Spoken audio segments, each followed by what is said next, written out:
তো আলু দিই,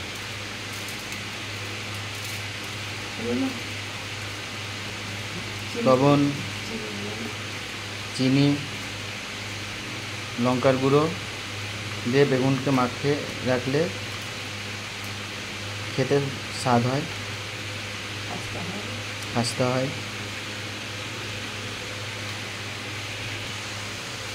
এই আধ ঘন্টা পর আসছি, এ দেখেন আধ ঘন্টা থেকে এটা ম্যারিনেট করে রাখা হয়েছিল। এবার এটা ভাজা হবে। যা যা উপকরণগুলো বললাম এই দিয়ে করলে স্বাদও হয়, খেতে ভালো লাগে।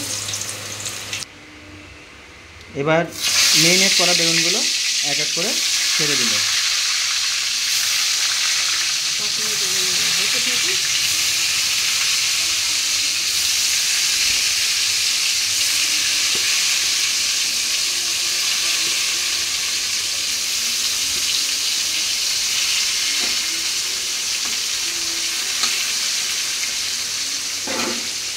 বেগুনগুলো ভাজতে হোক হালকা করে 1 মিনিটের জন্য ঢাকা দিয়ে দিই।